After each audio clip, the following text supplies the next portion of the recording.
ತಮ್ಮಲ್ಲಿ ವಿನಂತಿಯನ್ನು ಮಾಡ್ತಾ ಇದ್ದೇವೆ.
ಸನ್ಮಾನ್ಯ ಶ್ರೀ ವಿಜಯಾನಂದ ಎಸ್ ಕಾಚಪ್ಪನವರು ಪುಷ್ಪ ನೀಡುವ ಮೂಲಕ ಈ ಕಾರ್ಯಕ್ರಮಕ್ಕೆ ಸ್ವಾಗತವನ್ನು ತಿಳಿಸಿಕೊಡ್ತಾರೆ. ಹಿರಿಯರ ಪುಷ್ಪಗಳನ್ನು ಸ್ವಾಗತವನ್ನು ಕರ್ನಾಟಕ ಸರ್ಕಾರ ಹಗಲು ನೀರು ಬಿಸಿಲು ಮಳೆ ಚಳಿ ಅನ್ನದೇ ಕೆಲಸವನ್ನು ಕರ್ತವ್ಯವನ್ನು ನಿರ್ವಹಿಸಿ ಸಮಾಜವನ್ನು ಒಂದು ಆರೋಗ್ಯವಂತ ಸಮಾಜವನ್ನಾಗಿ ಮಾಡುತ್ತಿರುವಂತಹ ಪೌರ ಕಾರ್ಮಿಕರಿಗೆ ಕಷ್ಟಗಳನ್ನು ನೋಡಿ ಅರಿತು ಅವರಿಗೂ ಸಹ ಮುಖ್ಯವಾಹಿನಿಗೆ ತರಬೇಕು, ಅವರಿಗೂ ಒಂದು ಗೌರವ ಸಲ್ಲಿಸಬೇಕು ಅಂತ ಹೇಳಿ ಕರ್ನಾಟಕ ಸರ್ಕಾರ ವರ್ಷದಲ್ಲಿ 2 ದಿನಾಂಕಗಳನ್ನು ಕೊಟ್ಟಿದ್ದಾರೆ ನಮಗೆ. ಫೆಬ್ರವರಿ 22 ಮತ್ತು ಸೆಪ್ಟೆಂಬರ್ 23. ಈ 2 ದಿನಾಂಕಗಳಲ್ಲಿ ಒಂದು ದಿವಸ ನೀವು ಈ ಆಚರಣೆಯನ್ನು ಮಾಡಬೇಕು.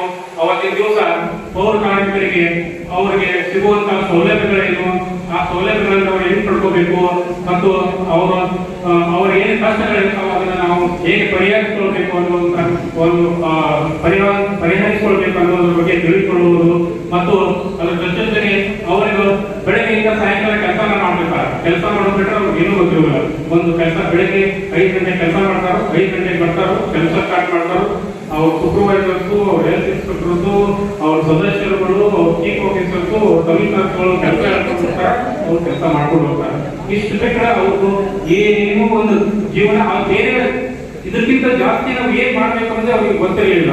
ಇಂಥ ಸಂದರ್ಭವನ್ನು ಮನಗಂಡು ನಮ್ಮ ರಾಜ್ಯ ಸರ್ಕಾರ ನೀವು ಒಂದು ದಿವಸ ಅವರಿಗೆ ರಜೆ ಕೊಟ್ಟು ಅವರಿಗೆ ನೀವು ಕಾರ್ಯಕ್ರಮಗಳನ್ನು ಹಮ್ಮಿಕೊಂಡು ಅವ್ರಿಗೂ ಸಹ ಮುಖ್ಯವಾಹಿನಿಗೆ ತರುವಂತಹ ಪ್ರಯತ್ನ ಮಾಡಿ ಅಂತೇಳಿ 11/7/2012 ಒಂದು ಆದೇಶ ಹೊರಡ್ತಾರೆ. ಆ ಆದೇಶನ ಪರಿಣಾಮವಾಗಿ ಇವತ್ತಿನ ದಿವಸ ನೀವು ಪೌರ ಕಾರ್ಮಿಕ ದಿನಾಚರಣೆಯನ್ನು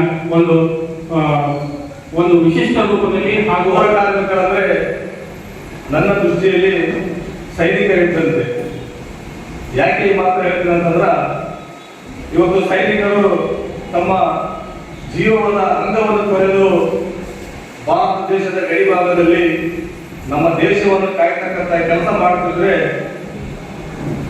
ಊರಿನ ಒಳಗಡೆ ತಮ್ಮ ಜೀವನ ಅಂಗವನ್ನು ತೊರೆದು ನಗರವನ್ನು ಸ್ವಚ್ಛತೆಗೊಳಿಸುತ್ತಾ ಬೀದಿಗಳನ್ನು ಸುಂದರವಾಗಿ ಮಾಡುತ್ತಾ ಯಾವುದೇ ಅಂಜದೆ, ಮಳಿ ಚಳಿ ಯಾವುದೇ ಬಿಸಿಲಿಗೆ ಅಂಜದೆ ತಮ್ಮ ಕಾರ್ಯಕ್ರಮದಲ್ಲಿ ನಿರಂತರವಾಗಿ ತೊಡಗಿರುವಂತ ನಮ್ಮ ಪೌರ ಕಾರ್ಮಿಕರು ಕೂಡ ನಮ್ಮ ದೇಶದ ಸೈನಿಕರಿದ್ದಂತೆ ಭಾವಿಸ್ತೇನೆ. ಬಂಧುಗಳು,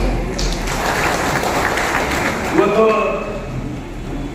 ಡಾಕ್ಟರ್ ಬಾಬಾ ಸಾಹೇಬ್ ಅಂಬೇಡ್ಕರ್ ಸಾಹೇಬರು ನಮಗೆಲ್ಲ ಗೊತ್ತಿರಲಿ, ಸ್ವತಂತ್ರ ಪೂರ್ವದಲ್ಲಿ 1935ರಲ್ಲಿ ಒಂದು ILP ಅಂತ ಒಂದು ಪಾರ್ಟಿ ಕಟ್ಟಿರ್ತಾರೆ. ಬಂಧುಗಳು, ILP ಅಂದ್ರೆ ಇಂಡಿಯನ್ ಲೇಬರ್ ಪಾರ್ಟಿ ಅಂತ ಹೇಳಿ. ಅದಕ್ಕಿಂತ ಪೂರ್ವದಲ್ಲಿ ಬಾಬಾ ಸಾಹೇಬ್ ಅಂಬೇಡ್ಕರ್ ಸಾಹೇಬರು ಕೂಡ ಒಬ್ಬ ಲೇಬರ್ ಆಗಿ ಒಂದು ಫ್ಯಾಕ್ಟರಿ ಕೆಲಸ ಮಾಡುತ್ತಾರೆ. ಹಾಗಾಗಿ ಸ್ವತಃ ಅವರೇ ಲೇಬರ್ಗೆ ಆಗ್ತಕ್ಕಂಥ ನೋವು ನಿಲುವುಗಳನ್ನು ಕಂಡುಕೊಂಡು ಸ್ವತಂತ್ರ ಭಾರತದ ನಂತರ ಪ್ರಪ್ರಥಮ ಭಾರತ ದೇಶದ ಕಾರ್ಮಿಕ ಸಚಿವರು ಆದ ನಂತರ ಡಾಕ್ಟರ್ ಬಾಬಾ ಸಾಹೇಬ್ ಅಂಬೇಡ್ಕರ್ ಸಾಹೇಬರು ಒಂದು ಪುಸ್ತಕವನ್ನು ಬಿಡುಗಡೆ ಮಾಡುತ್ತಾರೆ ಕಾರ್ಮಿಕರ ಕುರಿತಾಗಿ. ಒಂದು ಕಾರ್ಯಕ್ರಮದಲ್ಲಿ ಸವಿಸ್ತರವಾಗಿ ಕಾರ್ಮಿಕರ ಬಗ್ಗೆ ಮಾತಾಡುತ್ತಾರೆ. ಆ ಸಂದರ್ಭದಲ್ಲಿ ಆಸ್ಟ್ರೇಲಿಯಾದ ಒಬ್ಬ ಪತ್ರಕರ್ತ ಮಾರ್ಟಿನ್ ಮಾರ್ಷಲ್ ಅಂತ ಹೇಳಿ ಅಂಬೇಡ್ಕರ್ ಸಾಹೇಬರಿಗೆ ಒಂದು ಪ್ರಶ್ನೆ ಮಾಡ್ತಾರೆ. ಅಂಬೇಡ್ಕರ್ ಸಾಹೇಬ್ರೆ, ನೀವು ಪುಸ್ತಕವನ್ನು ಬರೆದಿರಿ ಕಾರ್ಮಿಕರ ಬಗ್ಗೆ ಬಹಳಷ್ಟು ಸಂತೋಷದಿಂದ ಎಲ್ಲ ವಿಷಯ ಹಂಚಿಕೊಂಡಿದ್ದೀರಿ. ಇದೆಲ್ಲ ಆಗಲಿಕ್ಕೆ ಏನು ನೀವು ಸ್ವತಃ ಅನುಭವಿಸಿದ್ದೀರಾ ಅಂತ ಹೇಳಿ ಅವರು ಬಾಬಾ ಸಾಹೇಬ್ ಕೇಳಾಗ ಅಂಬೇಡ್ಕರ್ ಸಾಹೇಬ್ ಹೇಳ್ತಾರೆ, ಈ ದೇಶದಲ್ಲಿ ಪೌರ ಕಾರ್ಮಿಕ ಮಾಡತಕ್ಕಂಥ ಕೆಲಸವನ್ನು ನೋಡಿದ್ರ ನಾವು ನಿಜವಾಗ್ಲೂ ಅವರನ್ನ ಎಷ್ಟು ಉಳಿದ್ರೆ ಕಡಿಮೆ, ಯಾವ ಜಾತಿ ಭೇದವನ್ನು ಮರೆತು ಧರ್ಮ ಭೇದವನ್ನು ಮರೆತು ಭಾರತ ದೇಶದಲ್ಲಿ ಇರ್ತಕ್ಕಂಥ ಪ್ರತಿಯೊಬ್ಬ ಮನುಷ್ಯನನ್ನ ಆರೋಗ್ಯವನ್ನು ರಕ್ಷಣೆ ಮಾಡತಕ್ಕಂಥ ಕೆಲಸ ಇವತ್ತು ಪೌರ ಕಾರ್ಮಿಕ ಕಾರ್ಯಕ್ರಮ ಮಾಡ್ತಾ ಇದ್ದಾರೆ. ಆದ್ರೆ ದುರ್ದೈವ ಇವತ್ತು ಅವರನ್ನ ಒಂದು ಜಾತಿಗೆ ಸೀಮಿತವಾಗಿ ನೋಡ್ತಾ ಇದ್ದಾರೆ. ಅದು ನನಗೆ ಬಹಳ ನೋವಿನ ಸಂಘಟನೆ ಆಗುತ್ತೆ. ಹಾಗಾಗಿ ನಾನು ಅವರಲ್ಲಿ ಏನ್ ಹೇಳಿಕೆ ಬಯಸಿದ್ರೆ, ಪೌರ ಕಾರ್ಮಿಕರು ಕೂಡ ಇವತ್ತು ಅವರಿಗೆ ಗೌರವ ಕೊಡಬೇಕು, ಅವರಿಗೆ ಪ್ರೀತಿಯಿಂದ ಕಾಣಬೇಕು, ಅವರನ್ನು ಘನತೆಯಿಂದ ಕಾಣಬೇಕು, ಅವರು ನಮ್ಮಲ್ಲಿ ಮನುಷ್ಯರಂತೆ ಕಾಣಬೇಕಂತೇಳಿ ಅವತ್ತು ಅಂಬೇಡ್ಕರ್ ಸಾಹೇಬರು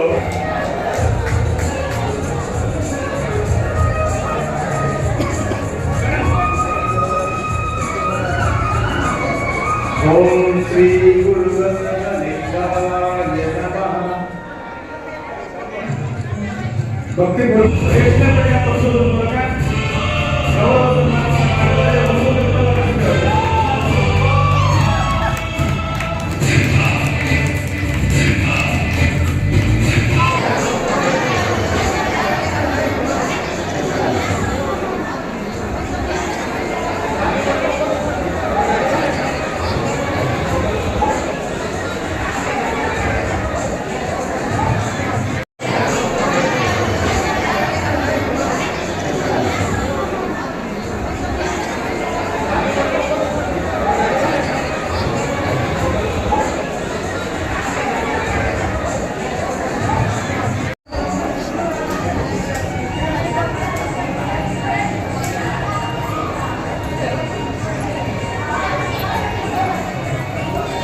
ಭಕ್ತಿ ಈ ವಿಶೇಷವಾದ ದಿನ ಪೌರ ಕಾರ್ಮಿಕರ ದಿನಾಚರಣೆಯ ಶುಭಾಶಯಗಳನ್ನು ನಾನು ಎಲ್ಲರಿಗೂ ಕೋರುತ್ತೇನೆ.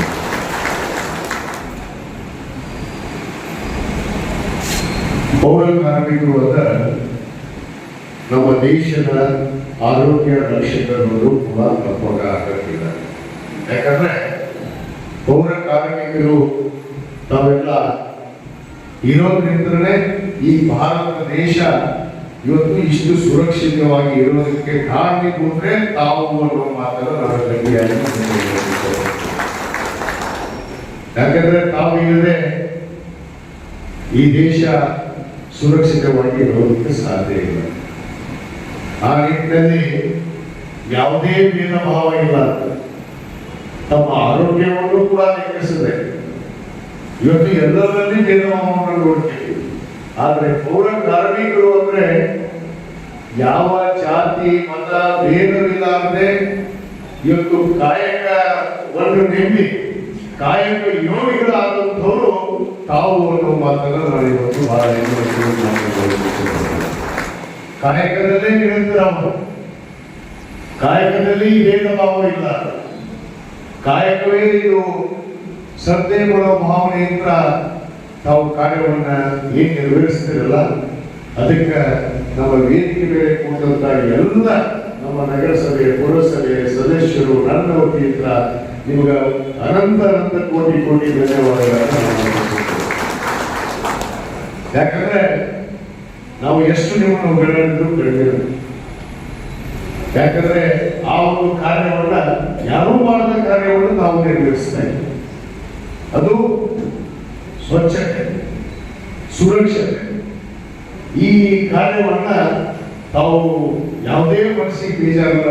ನಮ್ಮ ಚಾಚು ತಪ್ಪದೆ ಅಣ್ಣ ಬಸವಣ್ಣವ್ರು ಹೇಳ್ತಾರೆ 12 ಸಿಂಪಲ್, ಕಾಯಕವೇ ಕೈಲಾಸ, ಕಾಯಕವೇ ಕೈಲಾಸ ಎಂದು ಬದುಕಿದಂತರು ತಾವು ಅನ್ನೋ ಮಾತನ್ನು ನಾನು ಬಹಳ ಹೆಮ್ಮೆಯಿಂದ ಈ ಸಂದರ್ಭದಲ್ಲಿ ಹೇಳಕ್ಕೆ ಇಷ್ಟಪಡ್ತೇನೆ.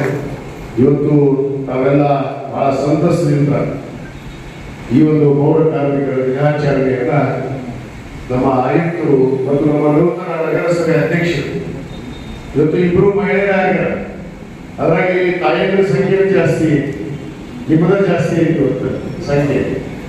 ಯಾಕಂದ್ರೆ ಇಬ್ರು ನಗರಸಭೆ ಅಧ್ಯಕ್ಷರು ಉಪಾಧ್ಯಕ್ಷರು ಕೂಡ ಅವ್ರು ಮಹಿಳೆಯರೇ ಆಗ್ಯಾರ. ನಿಮ್ಮದೇ ನಡೆದಂತ ಅರ್ಥ, ನಿಮ್ಮದ ರಾಜ್ಯ. ಯಾಕಂದ್ರೆ ಹುಡುಗರು ಇಳಕಲ್ ಅಧ್ಯಕ್ಷರು ಮಹಿಳೆ, ಇಳಕಲ್ ಉಪಾಧ್ಯಕ್ಷರು ಮಹಿಳೆ, ಹುಡುಗನ ಅಧ್ಯಕ್ಷರು ಮಹಿಳೆ, ಹುಡುಗನ ಉಪಾಧ್ಯಕ್ಷರು ಮಹಿಳೆ. ಅಂದ್ರೆ ಪುರುಷರಿಗಿಂತ ಮಹಿಳೆಯರೇ ಇವತ್ತು ಹೆಚ್ಚಿನ ಒಂದು ಶಕ್ತಿ ಇವತ್ತು ನಡೆದಿದೆ.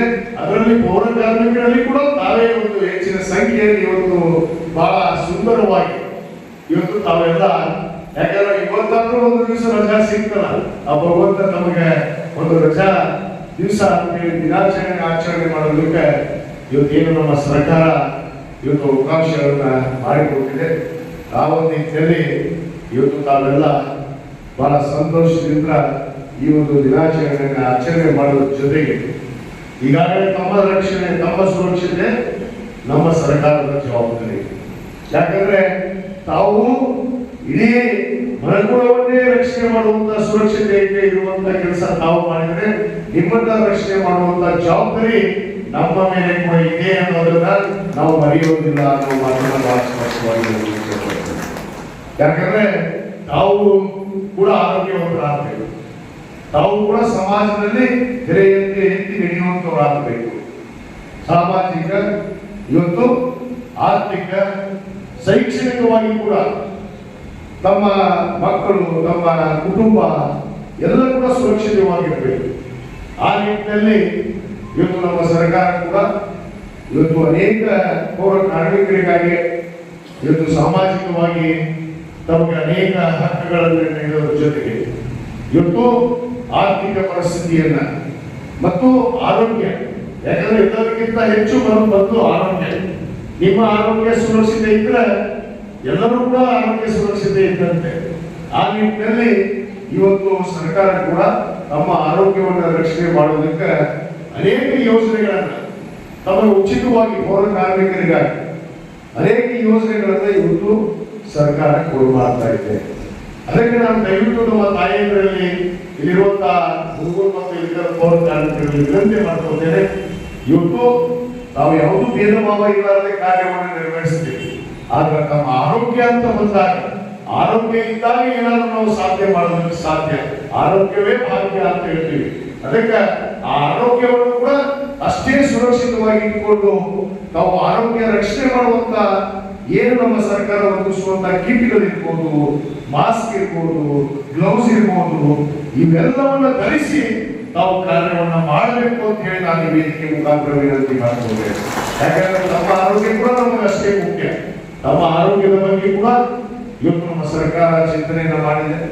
ಇವತ್ತು ಅದಕ್ಕೆ ನಮಗೆ ಸುರಕ್ಷತೆಗಾಗಿ ಏನೇನು ಸವಲತ್ತುಗಳನ್ನ ಕೊಡಬೇಕು ಆ ಸವಲತ್ತುಗಳನ್ನು ಎಲ್ಲವನ್ನು ಕೂಡ ಇವತ್ತು ನೀಡುವಂತ ಕೆಲಸ ಇವತ್ತು ಸರ್ಕಾರ ಮಾಡ್ತಿದೆ.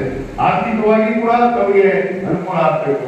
ತಮ್ಮ ಕುಟುಂಬದವರಿಗೆ ಇವತ್ತು ಆರೋಗ್ಯ ದೃಷ್ಟಿಯಿಂದ ಇರ್ಬೋದು, ಶಿಕ್ಷಣಕ್ಕಾಗಿ ಕೂಡ ತಮ್ಮ ಮಕ್ಕಳಿಗೆ ಶಿಕ್ಷಣವನ್ನು ನೀಡುವಂತಹ ಸಂದರ್ಭದಲ್ಲಿ ಕೂಡ ಅನೇಕ ಯೋಜನೆಗಳನ್ನ ವಿಶೇಷವಾಗಿ ಪೌರ ಕಾರ್ಮಿಕರಿಗಾಗಿ ಇವತ್ತು ಕೊಡುವಂತ ಕೆಲಸ ಇವತ್ತು ನಮ್ಮ ಸರ್ಕಾರ ಮಾಡ್ತಾ ಇದೆ.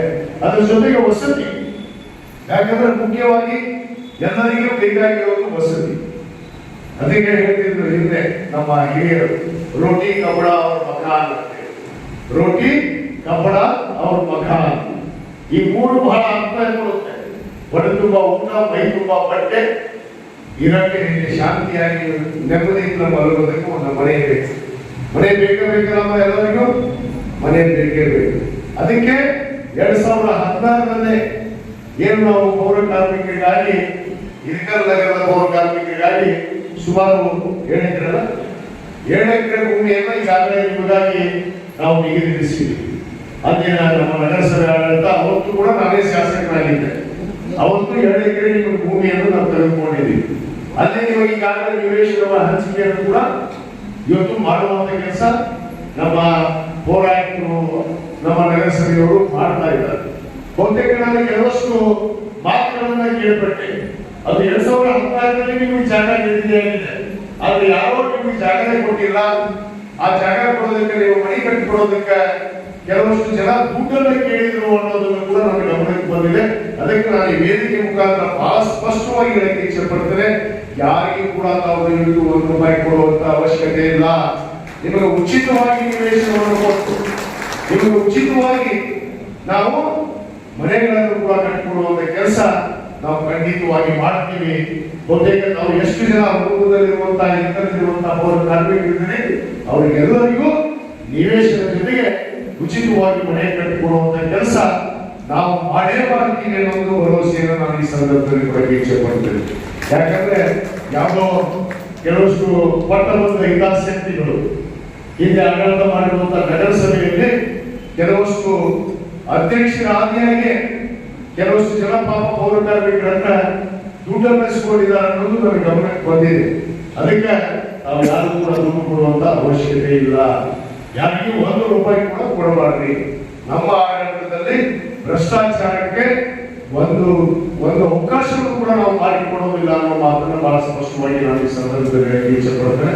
ಅದಕ್ಕೆ ನಮ್ಮ ನಿವೇಶನವನ್ನ ಇವತ್ತೇನು ಅಲ್ಲಿ ನಾವು ಈಗಾಗಲೇ ಗುರುಪಡಿಸಿದ್ವಿ, ಅದರಲ್ಲಿ ನಮ್ಗೆ ಮನೆಯನ್ನು ಕೂಡ ಬರೋ ದಿನಗಳಲ್ಲಿ ಕಟ್ಟಿಕೊಂಡು ನಮಗೆ ಒಂದು ಶಾಶ್ವತ ಪರಿಹಾರವನ್ನು ಕೊಡುವಂತ ಕೆಲಸ ಮಾಡ್ತೀವಿ. ಮತ್ತು ಅನೇಕ ಜನ ನಮ್ಮ ಬಾಬಾ ಸಾಹೇಬ್ ಅಂಬೇಡ್ಕರ್ ಅವರ ಕಾಲನಿಯಲ್ಲಿ ಇರುವಂತಹ ಕೆಲವಷ್ಟು ಪೌರ ಕಾರ್ಮಿಕರು, ಅದು ಕೂಡ ನಿಮ್ಗೆ ಗೊತ್ತಿದೆ. ಹಿಂದೆ ಅವ್ರ ಮನೆಯಲ್ಲಿ ನಿಂತ್ಬೇಕು, ನಿಮ್ಮ ಮನೆ ಹೊಡಿಬೇಕು ಅಂತ ಹೇಳೋದು ಇಷ್ಟು ಮಂದಿ ಹುನ್ನಾರ ಎಸೆಯಿದ್ರು. ಅದನ್ನು ಕೂಡ ನಾವು ನಿಲ್ಲಿಸಿದ್ವಿ. ಕೆಲವಷ್ಟು ಮಂದಿ ಕಾಯಗೊಳಿಸಿರ್ಲಿಲ್ಲ. ಆ ಕಾಯಗೊಳಿಸುವಂತ ಸಂದರ್ಭದಲ್ಲಿ ನಮ್ಮ ಸುರೇಶ್ ಶೆಟ್ಟಿಗೆ ನೀವು ಧನ್ಯವಾದಗಳು ಹೇಳಬೇಕು. ಯಾಕಂದ್ರೆ ಸುರೇಶ್ ಶೆಟ್ಟಿ ನನಗೆ ತಕ್ಷಣ ಆ ಕಾಯಗೊಳಿಸುವಂತ ಸಂದರ್ಭದಲ್ಲಿ ಬಂದು ನನಗೆ ಗಮನಕ್ಕೆ ತಂದು ಆ ಸಂಬಂಧಪಟ್ಟ ಅಧಿಕಾರಿಗಳಿಗೆ ಮಾತಾಡಿಸಿದ್ದಕ್ಕೆ ಕೆಲವಷ್ಟು ಜನ ಪಾಪ ಬಹಳಷ್ಟು ಜನ ಪೌರ ಕಾರ್ಮಿಕರಿಗೆ ಕಾಯಗೊಳಿಸುವಂತ ಕೆಲಸ ಇವತ್ತು ಆಗಿದೆ. ಇನ್ನೂ ಅನೇಕ ಜನಕ್ಕೆ ಕಾಯಗೊಳಿಸಬೇಕಾಗಿದೆ. ಯಾಕಂದ್ರೆ ನಗರ ಬೆಳೀತಾ ಇದೆ. ಈ ನಗರಕ್ಕೆ ಇನ್ನೂ ಅನೇಕ ಪೌರ ಕಾರ್ಮಿಕರ ಕೊರತೆ ಕೂಡ ಇದೆ. ಅದಕ್ಕೆ ಇವತ್ತು ಅಂಬೇಡ್ಕರ್ ಕಾಲನಿಯನ್ನ ನಾವು ಆ ಅಂಬೇಡ್ಕರ್ ಕಾಲನಿಯಲ್ಲಿ ಇರುವಂತ ಅನೇಕ ಜನ ಬಹಳ ವರ್ಷದಿಂದ ಕೆಲಸ ಮಾಡುವಂತ ಪೌರ ಕಾರ್ಮಿಕರು ಇದ್ದೀರಿ. ಅವರಿಗೆ ನಿಮಗಾಗಿ ಅದನ್ನ ಆ ಜಾಗೆಯನ್ನ ಮತ್ತು ಹೊಸ ಮನೆ ಕಟ್ಟಡಗಳನ್ನು ಕೂಡ ಮಾಡಿ ಕೊಡುವಂತ ಕೆಲಸ ನಾವು 1 ವರ್ಷದಲ್ಲಿ ಮಾಡಿ ತೋರಿಸ್ತೀವಿ ಅನ್ನೋ ಮಾತನ್ನು ಕೂಡ ನಾನು ಇವತ್ತು ಹೇಳಬೇಕು. ಯಾಕಂದ್ರೆ ಈಗಾಗಲೇ ನಿರ್ಧಾರ ಮಾಡಿದ್ದೀವಿ. ಈಗಾಗಲೇ ₹80 ಲಕ್ಷ, ಸುಮಾರು ₹80 ಲಕ್ಷ ಅಂಬೇಡ್ಕರ್ ಕಾಲನಿಯನ್ನ ನಾನು ದತ್ತಕ್ಕೆ ತೆಗೆದುಕೊಂಡ ಮೇಲೆ ಬಹುತೇಕ ಅಭಿವೃದ್ಧಿ ಕೆಲಸಗಳಿಗೆ ನಾವು ಚಾಲನೆಯನ್ನ ಕೊಟ್ಟಿದ್ದೀವಿ. ಈಗಾಗಲೇ ₹80 ಲಕ್ಷ ಯೋಜನೆ ಇವತ್ತು ಅಲ್ಲಿ ಟೆಂಡರ್ ಆಗಿದೆ. ಮತ್ತು ಅಂಬೇಡ್ಕರ್ ಸರ್ಕಲ್ ಕೂಡ ಆಗ್ಬೇಕು ಅನ್ನೋದು, ಅಂಬೇಡ್ಕರ್ ಸರ್ಕಲ್ ಮೂರ್ತಿ ಕೂಡ ಆಗ್ಬೇಕು ಅನ್ನೋದು ತಮ್ಮೆಲ್ಲರ ಅಭಿಲಾಷೆ ಅಂತೆ ಆ ಅಂಬೇಡ್ಕರ್ ಕಾಲನಿಯನ್ನ, ಅಂಬೇಡ್ಕರ್ ಒಂದು ಸರ್ಕಲ್ ಅನ್ನ, ಅಲ್ಲಿ ಒಂದು ಕಂಚಿನ ಅಂಬೇಡ್ಕರ್ ಮೂರ್ತಿಯನ್ನು ಕೂಡ ನಾವು ಕುದುರಿಸೋದಕ್ಕೆ ಈಗಾಗಲೇ ತಯಾರಿ ನಡೆಸಿದ್ದೇವೆ. ಬರೋ ವರ್ಷದಲ್ಲಿ ಆ 2 ಕಾರ್ಯಗಳನ್ನ ಖಂಡಿತವಾಗಿ ನೆರವೇರಿಸ್ತೀವಿ ಅನ್ನೋ ಮಾತನ್ನು ಕೂಡ ಈ ಸಂದರ್ಭದಲ್ಲಿ ನಾನು ನಮ್ಮ ಗಮನಕ್ಕೆ ತರ್ತಾ ಈ ಒಂದು ಕಾರ್ಯಕ್ರಮ ಇವತ್ತು ನಮ್ಮ ಹಿರಿಕಲ್ ನಗರಸಭೆ ಮತ್ತು ಹುಡುಗ ಪುರಸಭೆ ಬಹಳ ವ್ಯವಸ್ಥಿತವಾಗಿ ಬಹಳ ನಿಮ್ಮ ಜೊತೆಗೆ ಇವತ್ತು ಈ ಕಾರ್ಯಕ್ರಮವನ್ನ ಬಹಳ ಅದ್ದೂರಿಯಾಗಿ ಆಚರಣೆ ಮಾಡಬೇಕು ಅಂತ ಹೇಳಿ ನನಗೆ ಸುರೇಶ್ ಜಂಗ್ಲಿ ಮತ್ತು ನಮ್ಮ ನಗರಸಭೆ ಅಧ್ಯಕ್ಷರು, ಪುರಸಭೆ ಅಧ್ಯಕ್ಷರು, ನಮ್ಮ ಪೌರಾಯುಕ್ತರು ಎಲ್ಲ ಸದಸ್ಯರು ಈ ವಿಶೇಷವಾದ ಕಾರ್ಯಕ್ರಮ ಮಾಡಲೇಬೇಕು ಅಂತ ಹೇಳಿ ಇವತ್ತು ನಾವೆಲ್ಲ ತೀರ್ಮಾನಿಸಿ ತಮ್ಮ ಜೊತೆಗೆ ನಮ್ಮ ಕಷ್ಟ ನೋವನ್ನು ಕೂಡ ನಾವು ಹಂಚ್ಕೋಬೇಕು. ಜನಪ್ರತಿನಿಧಿಗಳಾದವರು ಎಲ್ಲರ ಜೊತೆಗೆ ಇರಬೇಕು. ಅದು ಬರೇ ಶ್ರೀಮಂತರ ಜೊತೆಗೆ ಇದ್ರೆ ಅಷ್ಟೇ ಅಲ್ಲ, ಕಟ್ಟ ಕಡೆಗೆ ಇರುವಂತಹ ಮನುಷ್ಯ ಆ ಬಡವರ ಜೊತೆಗೆ ಇರಬೇಕು ಅನ್ನೋದನ್ನು ನಾವು ಅರಿವಿಟ್ಕೊಂಡು ನಾವು ಅದಕ್ಕೆ ಈ ವಿಶೇಷ ಕಾರ್ಯಕ್ರಮಕ್ಕೆ ನಾವೆಲ್ಲರೂ ಕೂಡ ಆಗಮಿಸಿ ತಮ್ಮ ಜೊತೆಗೆ ಕೂಡ ಈ ದಿನಾಚರಣೆ ದಿವಸ ಭಾಗವಹಿಸಬೇಕು ಅನ್ನೋ ಒಂದು ಉದ್ದೇಶದಿಂದ ನಾವು ಸಂತೋಷದಿಂದ ಭಾಗವಹಿಸಿದ್ವಿ ಅನ್ನೋ ಮಾತನ್ನು ಕೂಡ ನಾನು ಈ ಸಂದರ್ಭದಲ್ಲಿ ಹೇಳಿ ನಮಗೆ ಮತ್ತೊಮ್ಮೆ ಎಲ್ಲ ಪೌರ ಕಾರ್ಮಿಕರಿಗೆ ನಾನು ಆರ್ಥಿಕ ಹೃದಯಪೂರ್ವಕವಾದ ಪೌರ ಕಾರ್ಮಿಕ ದಿನಾಚರಣೆಯ ಶುಭಾಶಯಗಳನ್ನು ನಾನು ಕೋರ್ತಾ ತಮಗೆಲ್ಲರಿಗೂ ಮತ್ತೊಮ್ಮೆ ಶುಭವನ್ನು ಆಗಲಿ ಅಂತ ಹೇಳಿ ಹೇಳ್ತಾ, ಮತ್ತೊಮ್ಮೆ ನಮ್ಮ ಬಸವರಾಜ ದೇವರು ಕನಕ ದೇವರದ್ದು ನಮ್ಮ ದೇವರು ಬಹಳ ನಮಗೆ ಸಂತೋಷ ಆಗುತ್ತೆ. ಯಾಕಂದ್ರೆ ಅವರು ಅಚಾನಕವಾಗಿ ನನಗೆ ಭೇಟಿಗೆ ಬಂದ್ರು. ಆದ್ರೆ ಯಾರೂ ಪೂಜೆ ಇರಲಿಲ್ಲ. ಆದ್ರೆ ನಾವೆಲ್ಲ ಒಂದು ನೆಮ್ಮಿ ಬರ್ತಿದ್ದವರು.